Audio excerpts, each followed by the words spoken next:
Segundo a Organização Mundial da Saúde, a depressão acomete 5,8% da população brasileira. E nas Américas nós somos a segunda maior vítima da doença, só atrás dos Estados Unidos, com 5,9%. Mas se levarmos em conta somente a população adulta, este índice sobe bastante, bem superior. Estudos do IBGE de 2019 apontam que somente a região norte do país fica próximo do número da OMS, 5%. As demais, só acima disso, 6,9% no Nordeste, 10,4% no Centro-Oeste, 11,5% na região Sudeste e 15,2%, espantosos 15,2% aqui na região Sul do país. Ao todo seriam 16,3 milhões de deprimidos, ou 7,7% do total da população brasileira. Então sempre vale falar sobre o assunto. E em que a doutrina espírita pode contribuir para amenizar essa situação? E muita coisa, certamente. Por exemplo, com orientação, com a fluidoterapia, com o estudo da reencarnação, que nos fazendo compreender o passado e as perspectivas de futuro do espírito imortal, etc. Hoje nós vamos um pouco além, baseados num artigo da revista Ceareiro de São Paulo. Nós trazemos ao menos 7 dicas comportamentais lastreadas na observação e práticas espíritas que podem ajudar principalmente a prevenção desta doença. Diálogo Espírita de 11 de dezembro está no ar.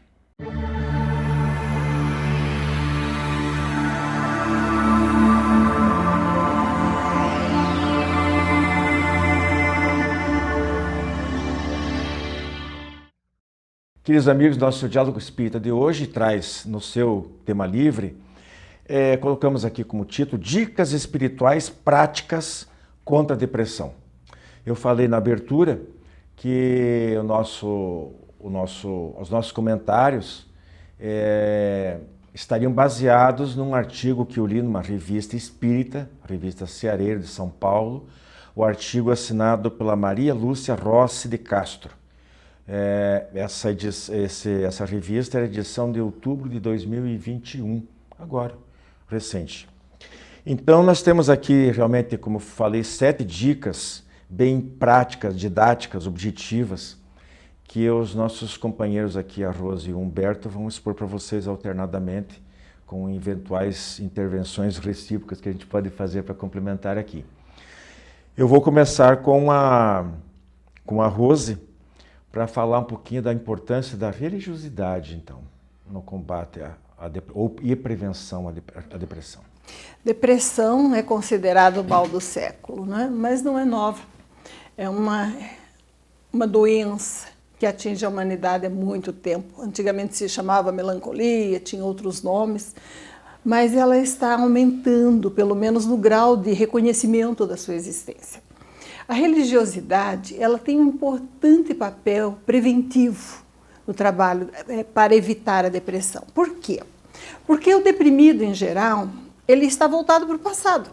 Ele olha para trás, ele remói tristezas daquilo que já aconteceu. Como o ansioso vive no futuro, não no presente, o deprimido também não vive plenamente presente. Ele vive mais no passado, remoendo fatos, às vezes até tristezas, problemas subconscientes relacionados à culpa em outras existências, segundo Joana de Ângeles, o espírito, né, que escreve, que direciona as psicografias através do Divaldo Franco. E a religiosidade, o que ela nos faz? Ela nos faz olhar para frente, para cima, para o futuro, para uma meta de vida. Com o sentimento de ligação a Deus que a religiosidade nos provoca, nós normalmente temos uma confiança maior no futuro, numa proteção espiritual superior. E isso desloca a fixação mental de pretensos fatos passados ou de fatos reais passados que nos levam à tristeza e culminam num processo depressivo para uma mente voltada para um ideal superior, para uma sensação de conexão com Deus, para uma necessidade de realização espiritual que a religiosidade traz.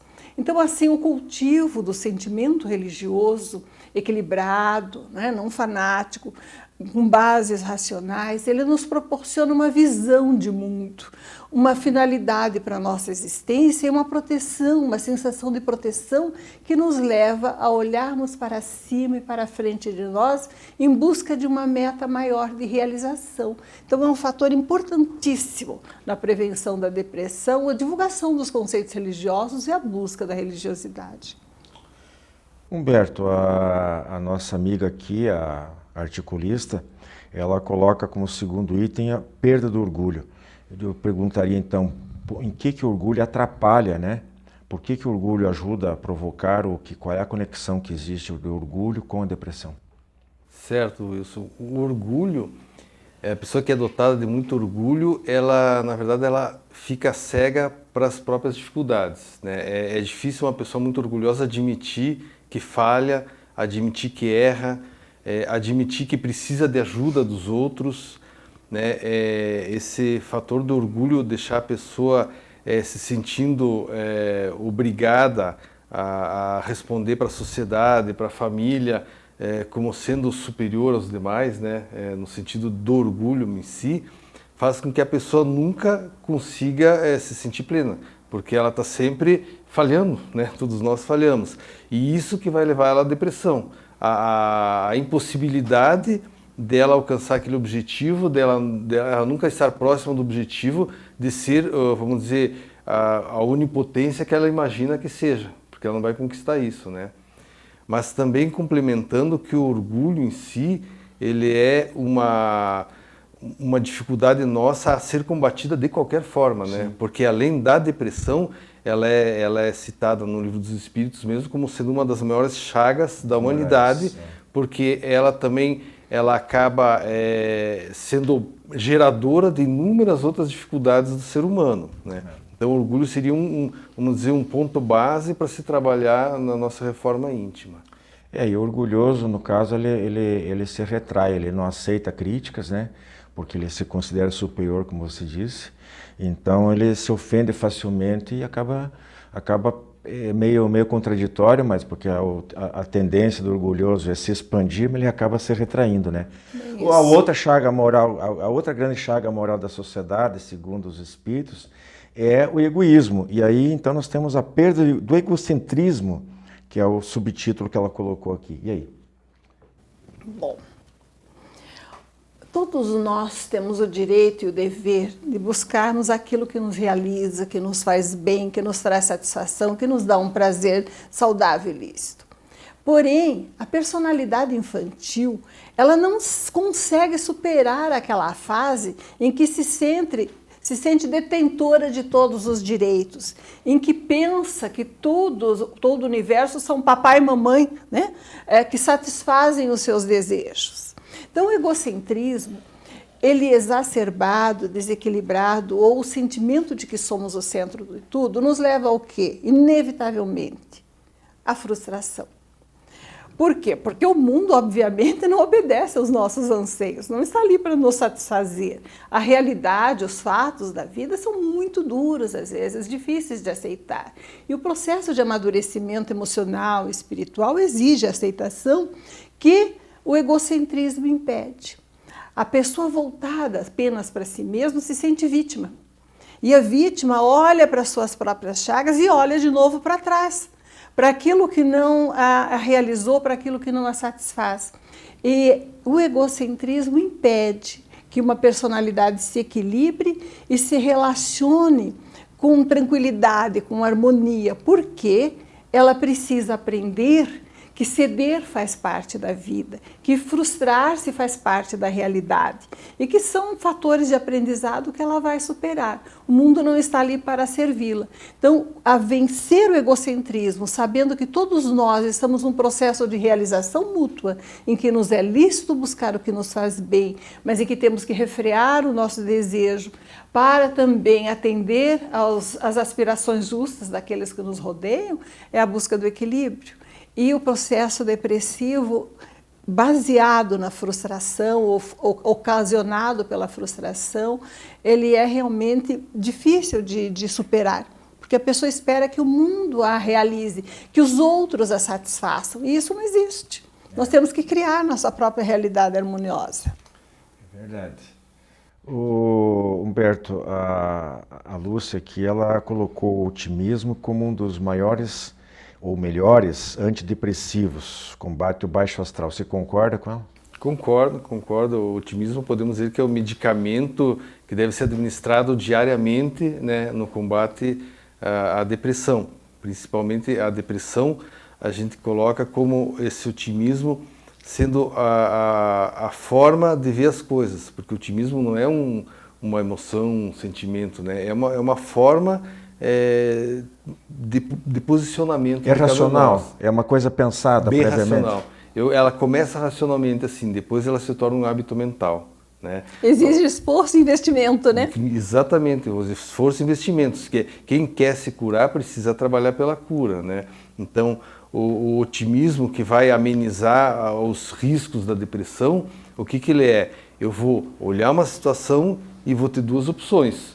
Ou eu vou me sentir derrotado por ela, ou eu vou trabalhar para absorver aquele aprendizado. Não vou poder mudar muitas vezes a situação, mas vou absorver, tirar o que tem de bom naquilo e saber que aquilo faz parte da minha vida, da minha experiência, assim como faz de muitas outras pessoas a mesma situação, às vezes difícil, né?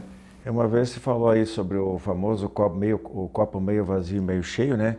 Então, eu acho que o otimista é aquele que tem até bem menos de meio copo e ainda assim ele acredita que aquele...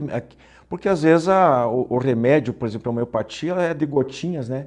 Então ela está naquela fração ali já diluída não sei quantas vezes e ela ainda consegue resolver. Já o pessimista, ele está com o copo quase cheio, ele continua achando que vai dar errado, que vai derramar, que vai quebrar. O perdão, Rose. Para mim é fundamental. O espírito Joana de Ângeles, pela psicografia do Divaldo Franco, relaciona muito a depressão a um sentimento de culpa, relacionado a erros nossos, a falhas nessa existência ou em existências anteriores que permaneceria no nosso espírito e estaria no subconsciente do encarnado atual. Ora, o perdão é necessário para que a culpa não nos paralise. Consciência das nossas falhas é necessária, nos leva a mudar a atitude, a buscarmos acertar melhor, a um comportamento assertivo, positivo, de mudança. Para mim, o maior exemplo do que o perdão aos outros e a si mesmo pode fazer numa vida é Paulo de Tarso.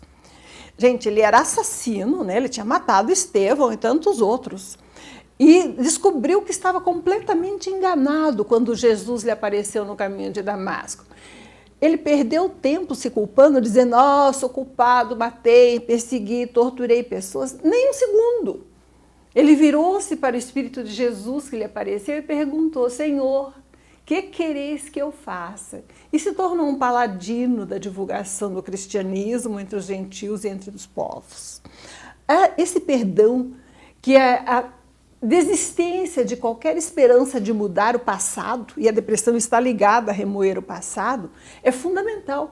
Esquecer daquilo que já nos atingiu, que outros nos fizeram, ou que nós mesmos fizemos, e exercitar a esperança do futuro, sem perdermos tempo com a sombra que um dia nos deteve, provocada por outros ou por nós mesmos, é uma atitude de assertividade, de aceitação do programa divino para a nossa vida e de comprometimento com o bem.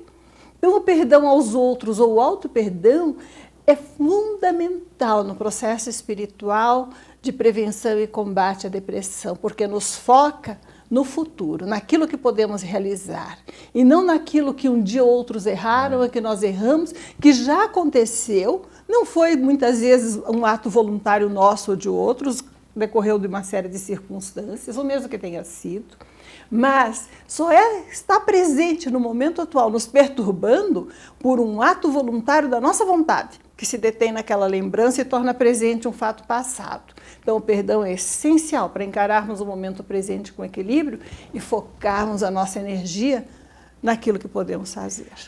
Rose, eu gostei de uma frase aqui que essa Lúcia colocou, que ela diz aqui que o ato de perdoar não é apenas uma recomendação religiosa, mas uma atitude terapêutica e preventiva contra males maiores. E de fato, então não é uma questão de falar que religiosidade que agrada a Deus. A gente aí junta o item primeiro, que é a religiosidade, o ato de perdoar, que normalmente é um compromisso de saúde conosco. É um ato de maturidade que a religião também contribui para a religiosidade para se construir esse hábito, e também mais ligado à fé e oração, que você vai falar depois. Mas antes o Humberto vai falar sobre aceitação aqui. O que é essa aceitação que ela se refere? Essa aceitação ela se refere muito às controvérsias que a vida nos apresenta, né? Que são, na verdade, nossas provas, nossas expiações, nosso aprendizado, na verdade, né? Tudo isso se transforma em aprendizado.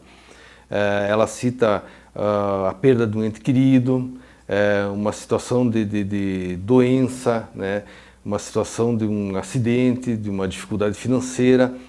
Perda da juventude. que todos nós estamos fadados. É inevitável, né? É inevitável, né? Então, essa aceitação, o que é?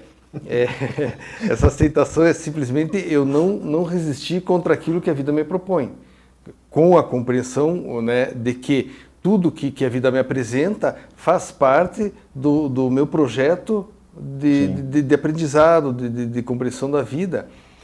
A não aceitação, ela nos prejudica, além de levar para a depressão, porque a gente é uma opção para o caminho do sofrimento. Né?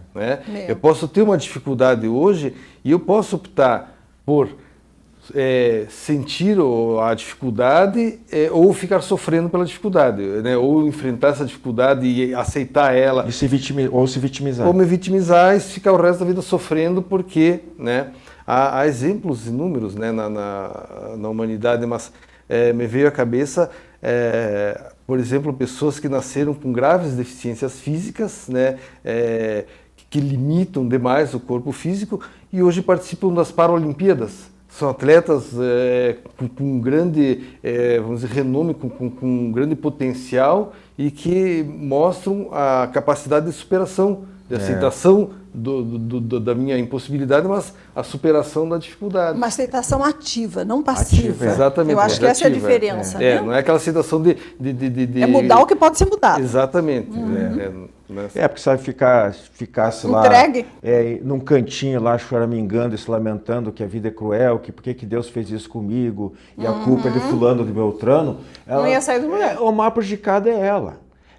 Como a Rose colocou, independente de que talvez alguém tenha contribuído para uma certa situação que nos tirou alguma coisa, nos feriu de alguma maneira, mas temos que entender que nós vivemos numa sociedade, estamos sujeitos a isso e isso passa. Mas não é às vezes o sofrimento em si, mas como se sofre que faz o diferencial. Então, para você fechar, fé e oração. No combate. Fé e oração.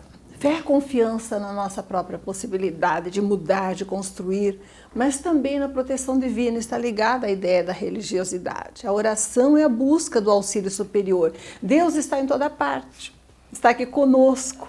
Se eu não o percebo, se eu não capto a energia superior que pode me dar forças para vencer, é porque eu não abri as minhas portas do espírito para a percepção, né, da natureza superior que me rodeia. Às vezes estou focado no erro, na falha, na tristeza e não na energia superior que está em toda parte, portanto está aqui comigo. Entretanto, fé, para mim, está profunda, intrinsecamente ligada à ideia do trabalho. Por quê? Porque fé não é apenas uma condição passiva de esperança de uma vida superior, de confiança no auxílio externo. Fé também é a nossa própria energia posta a trabalhar, evitar a hora vazia, ocupar o pensamento, o corpo, toda a nossa atividade, com produções, com obras boas, buscando cercar-nos da atividade sem exagero, mas equilibrada, para que a fé, a confiança em nossa potencialidade, a confiança no poder divino que nos direciona, se concretize em obras, em trabalho útil, e pela oração nós consigamos a inspiração superior que vai nos levar a direcionarmos esse trabalho não apenas para o nosso processo de criação pessoal, de espiritualização, de energia superior que direciona a nossa vida, mas também em utilidade no universo que Deus nos deu para servirmos. Fazendo uma última observação, né, que a gente está falando aqui, daquilo que a gente pode fazer por si mesmo. Ninguém está, pelo contrário, sempre a lembrança de que precisa o apoio médico, das terapias possíveis que devem ser aplicadas, porque é um problema complexo e envolvendo um espírito milenar mais ainda. Então ninguém está desrecomendando isso, muito pelo contrário. Mas são coisas que estão ao alcance das nossas mãos em todas as horas. Ok, gente? Então um grande abraço para vocês e segue o nosso programa. A Associação de Divulgadores do Espiritismo do Paraná precisa de você para manter no ar este programa. Faça contato pelo e-mail adpr@adpr.org.br ou pelo WhatsApp 41 98 777 2201 e obtenha mais detalhes. Além de doações avulsas, você pode colaborar veiculando anúncios publicitários como forma de apoio cultural. Divulgue o seu produto ou serviço para toda a região metropolitana de Curitiba, com alcance nacional, pelo nosso canal no YouTube. Os valores dos anúncios são incríveis, muito abaixo dos praticados no mercado. Informe-se. Ajude você também a fazer o diálogo espírita cada vez melhor.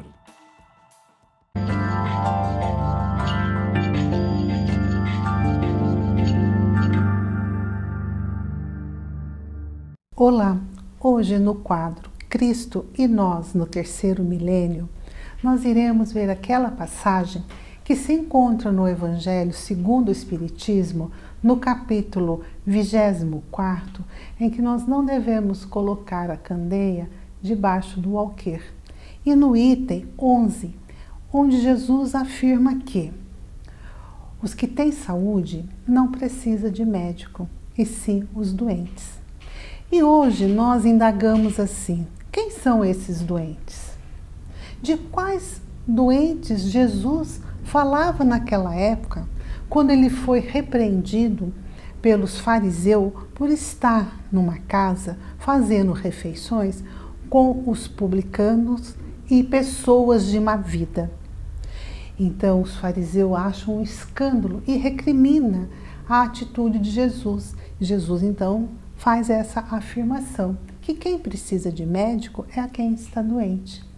E nós, hoje, com esse assunto, nós iremos então relembrarmos que doente são todos aqueles que se encontram à margem do caminho, são todos aqueles deserdados, desprovidos de bens materiais, que são aqueles também que se encontram em sofrimento, aqueles que estão à margem, necessitados de um olhar de amor, de caridade, de indulgência. E nós encontramos, além desses, muitos outros doentes, os doentes da alma, com o vazio existencial, aqueles que ainda não perceberam, não se deram conta da sua grandeza como filhos de Deus. São aqueles ainda, somos nós que muitas vezes nos perdemos por pouca coisa, que perdemos a paciência, que perdemos o olhar da caridade para com os nossos irmãos. Então, quando Jesus faz esta afirmação, ele está convidando todos de boa vontade a ser médicos de alma, de almas, não só de corpo, que nós possamos levar os seus ensinamentos e assim abraçarmos todos aqueles que caminham conosco para que a sua doença possam ser sanadas com o amor, com a esperança em Jesus e em Deus, que é o amor incondicional. Clube do Livro Espírita de Curitiba. Mais de 2 décadas consolando corações, iluminando consciências. Associe-se e tenha o melhor da literatura espírita em sua casa. Descontos de até 60% no preço de capa e no primeiro ano ainda ganha uma assinatura grátis do jornal Comunicação Espírita.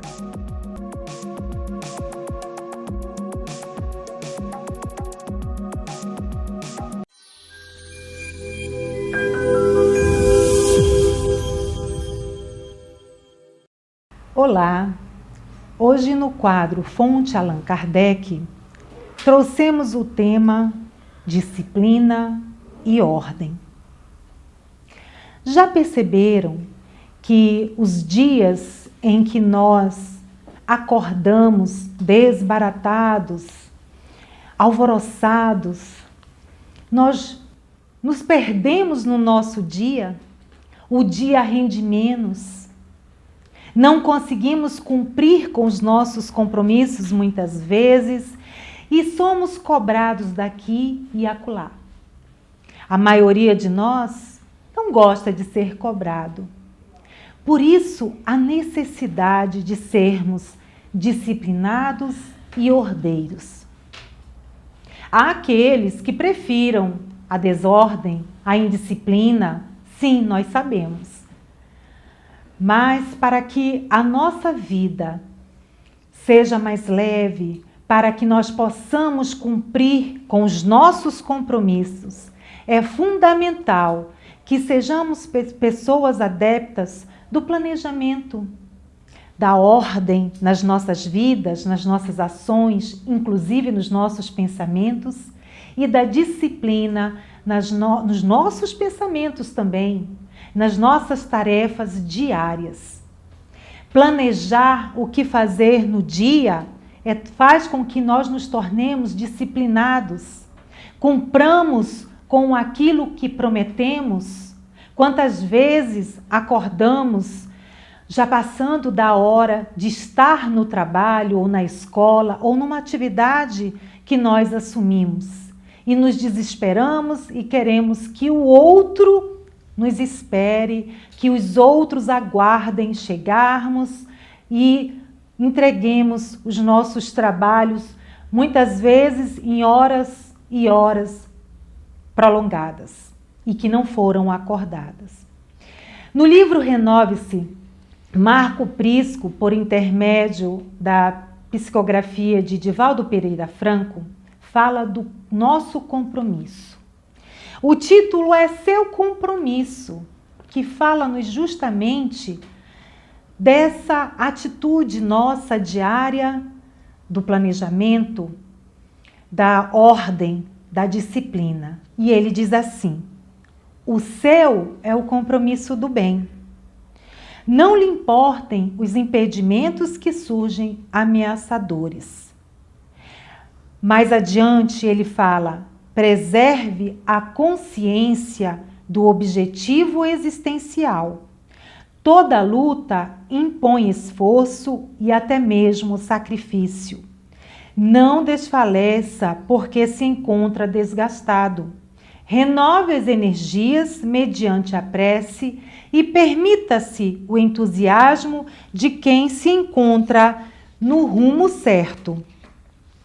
E mais adiante, em outro parágrafo, ele diz assim: use o verbo para louvar, agradecer e construir. Evite pedir, tornando-se benfeitor ao invés de beneficiado. Normalmente, a palavra é utilizada para maldizer, queixar e lamentar.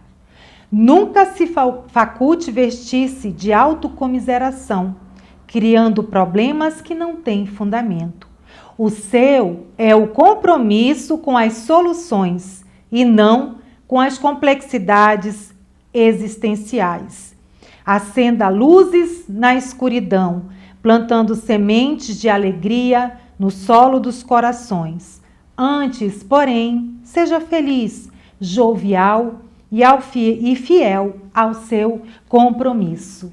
E como nos diz Emmanuel, disciplina, disciplina, disciplina, para uma vida feliz e plena de amor. Uma boa semana a todos.